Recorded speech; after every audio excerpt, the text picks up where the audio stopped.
Ladies and gentlemen, dear friends and family of the European Public Health Alliance, dear alumni, members, mentors, dear colleagues, partners, galvanizers, I'm Dr. Milka Sokolović, Director General of IFA, and I would like to warmly welcome you to the Empower Health People Politics Possibilities. I would like to thank you for joining us in this celebration of 30 years of IFA, but especially for making IFA what it is today. Whether you have worked for or with IFA, or you have inspired us, challenged us by your views and your work. Many thanks to all that could join us today in this beautiful venue or online, and to many more of you who could not make it today, but have shared the journey with us in advocating for better health for all.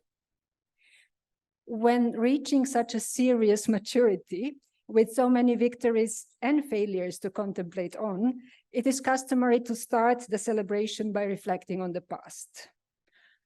And we have indeed come a long way to become the leading People's European Public Health NGO. The one that strives to bring a voice to the invisible, the unheard, and those left outside. That gathers together an exceptionally versatile membership from across Europe, whose expertise, networks, and influence are put together towards securing better health for all. An NGO that is recognized as a dynamic and inclusive discussion platform across topics, sectors, and geographies, that has become a go-to partner for the national and international institutions and organizations seeking the citizens' voice. And that is praised for its evidence-based advocacy approach to public health, for its independence and its credibility. But I won't go deep into the past, because the reflections of IFA's President Emeritus, Mr. Archie Turnbull, at our silver anniversary still reverberate strongly, and for a reason. Many a challenge that we were then facing has remained with us, and many a success of then 25 years old IFA we still keep building on. With our work on the AMR, NCD and food systems, clean air, access to healthcare, digital transformation, climate, environment, we still keep setting the European public health agenda, always with socioeconomic and political factors in mind as a backdrop, and always with health equity as our ultimate goal. Instead, I would like to recognize the transformational journey that this 30th anniversary marks, both for IFA and for public health in Europe. It may look like a coincidence that IFA was established the same year as the Article 129 on public health found its place in the Maastricht Treaty of the European Union, but it wasn't.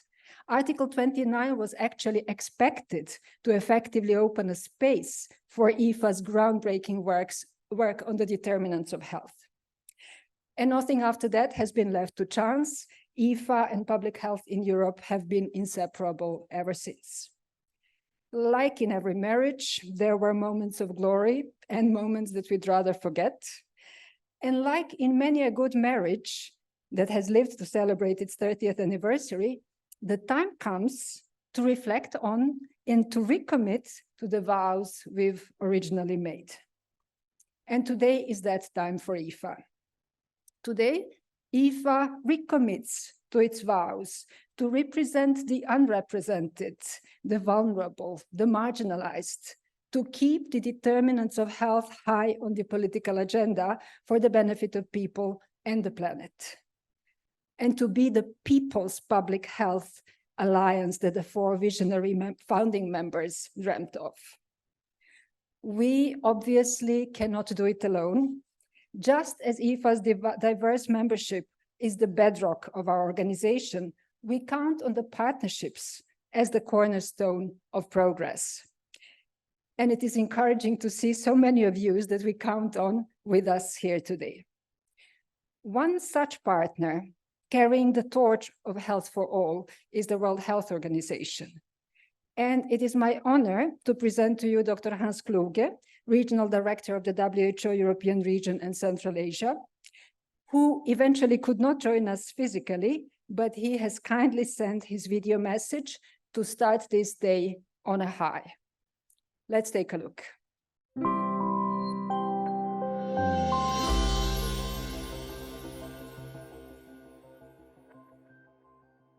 Director General Sokolović, colleagues, friends, it is a great privilege to be invited to celebrate this milestone with you. IFA's and WHO's collaboration is long-standing. IFA is a tricentenarian, while WHO is a septuagenarian. Yet our goals and aspirations often align. Early this year, we signed a Memorandum of Understanding, strengthening the ties between a coordinating authority on global health on the one hand, and an agent of change, Europe's leading NGO alliance on the other hand. Both of us have advocated for equity, universal health coverage, and breaking cycles of panic and neglect. Social participation is something we both put high on the agenda. Social participation is about empowering the voices of people, communities and civil society to participate in and influence decision-making processes that impact health and well-being. Social participation is a core component of the primary healthcare approach. Social participation can accelerate equitable progress towards our common goals of universal health coverage and health system resilience. COVID-19 offered a lesson or two on social participation. It taught us that participatory governance is crucial as part of a whole of society response. It is also crucial to build and sustain trust between people and systems. We learned that community engagement is at the core of public acceptance and uptake of protective measures. Never before has community engagement figured so prominently as a key public health intervention in an emergency response. Today, WHO has applied that learning about community engagement to its response to mpox, the earthquakes in Turkey and the war in Ukraine.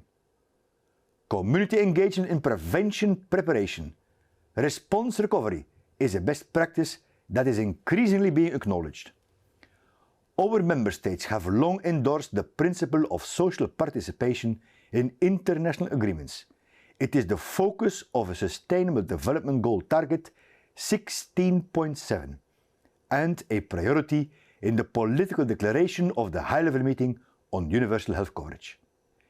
Implementation, nonetheless, has in the past been limited or ad hoc, while the future is unwritten. As a matter of fact, at the World Health Assembly in May this year, 3 European member states, Slovenia, Norway and France, together with others, stated their intention to pursue a resolution at the 2024 Assembly on institutionalizing social participation. Ladies and gentlemen, 30 years under your belt and hopefully many more to come. I, for one, count on you being a strong advocate for health and for putting health high in the EU agenda, particularly during the next EU mandate. I count on you to help build an enabling environment for participation and for minimizing power asymmetries. I count on you to amplify people's voices so they can impact policies that have a direct impact on their health and well-being. I count on you to support the WHO and its member states in delivering the European Programme of Work 2020-2025 with people at its very core, because without civil society we cannot succeed. Happy anniversary!